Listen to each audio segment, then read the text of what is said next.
Happy Friday everyone! And since it's Friday, I decided to make my favorite unleavened bread. Not only that it looks good, but it really tastes good, promise. Wow. Anyway, gusto ko lang i-share sa inyo guys kung ano yung mga tasks ni Rachel dito sa bahay. Yeah, this summer, tinrain ko talaga siya na yung gumawa ng rice. Although she already knows how to make rice since she was little kasi natutuwa siya na nagluluto ako ng rice. So slowly tinuturuan ko siya since she was 4 and hindi naman big deal sa kanya kasi nag-e-enjoy siya. Ayan. And madali lang naman kasi rice cooker naman yung mga gamit dito, di ba? What's up with that sauce? Stop. No. Tell them what sauce means. Alrighty. Oh, it's very handsome.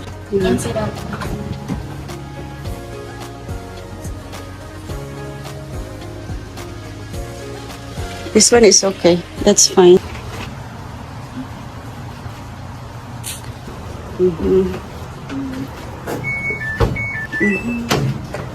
Okay, good job. Oh.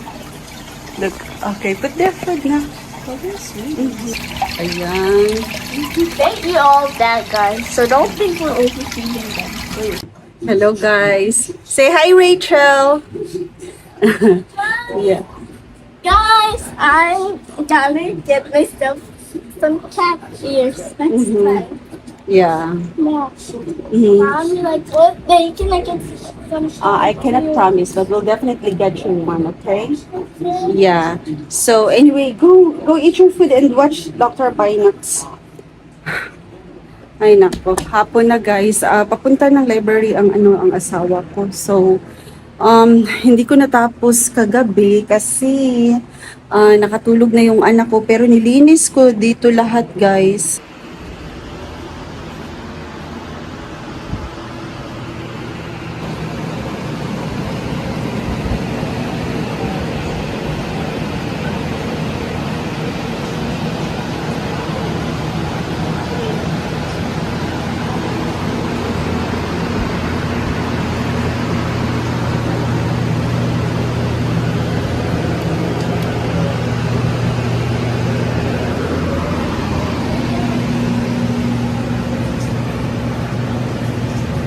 So tatapusin natin ngayon ang ating project, which is to organize and clean my daughter's room, and then some of the stuff na sa closet ng anak ko, nilabas ko na rin para konti na lang talaga yung mga gamit dito sa bahay para kung ready na kaming mag-move, wala na masyadong itatapon ganun.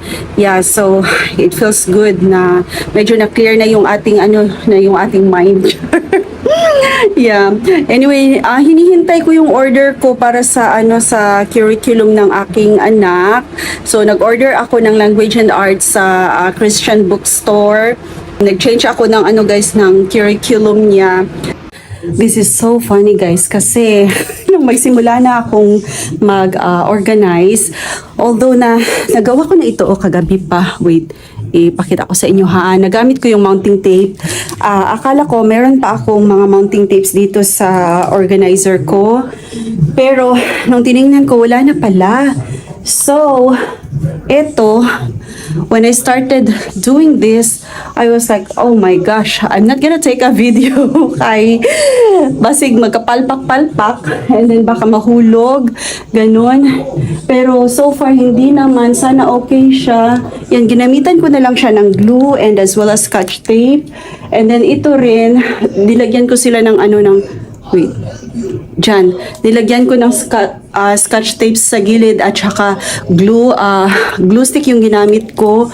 Hopefully, hindi sila mahulog guys kasi medyo natuklap na. Anyway, eto yung dinagdag natin dito guys. So, yan, ginamitan ko pa rin siya ng glue stick. Yan, mga old, ko na ito, mga old posters. Yung iba kasi natatanggal. So, I just put them on the side.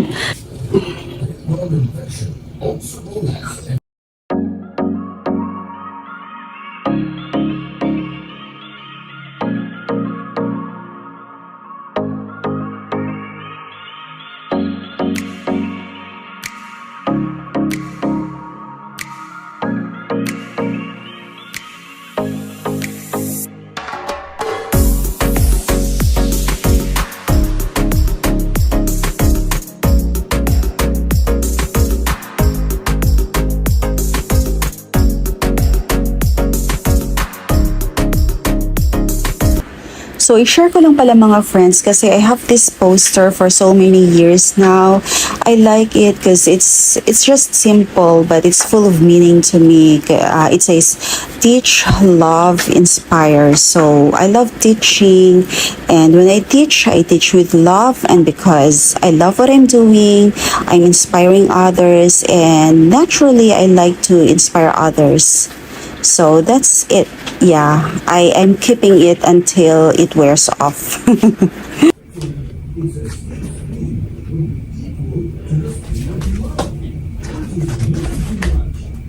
Ayan, so katatapos ko lang i-organize ang kwarto ng anak ko. So dito muna tayo sa favorite part ng kanyang kwarto. Favorite part ko.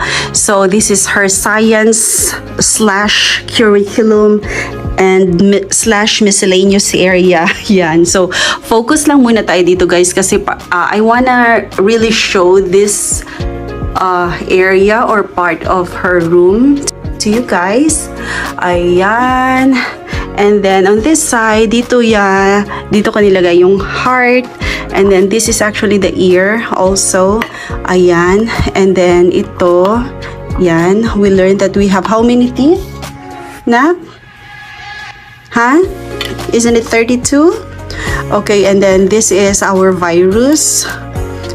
And then ito ang ating spinal cord, and then ito siya, she has this since she was 4 years old, and then ito din, she has this since she was young, and then ito ngayon, her daddy is teaching her how to use the microscope. Yan, and then ito guys, mga pretend lang. I got this at Target, and then yeah, she enjoys using this one, and then ito, yan. And then, what's this, nak? Oh, these are the viruses as well. Her collection of pine cones. And then, there you go. And then, ito ang kanyang binocular. Kasi she asked her daddy about that since she was 3. Yeah. So, her daddy purchased this when she was 4 or 5 years old. Yan. So, ito mga bola lang. Yan. Ito na. Then, this area, ang iyang dulaan, that's, and then, ang aming family picture, and then dito, ayan guys, nilagay ko siya dyan, just to cover the, kasi may part na medyo nag-crack na siya, and it doesn't look good, and yeah, yan, simple lang, and then dito, yeah, I had already mentioned those are her old curriculums. Ayan. So, inayos natin para mas maganda tingnan. Diba? Yan. So, eto, old niya na, I'm not gonna get rid of that kasi kahit ipang-decorate ko lang siya, okay lang. I'm not gonna get rid of it. And then, wala na kaming books kasi we just return the books. Yeah. Tapos, dito ko ilagay yung mga objectives, ganyan. And yeah, kung ano yung topic namin for that week, ilagay ko siya dyan. And then, ito I need to change this na kasi this was her 9 years old na yung first day of school. Yan. Tapos, dito, just to fill the space. And then, nilinis ko na lang siya guys kasi gusto ko mag-start siya again sa August kasi medyo madumi siyang tingnan.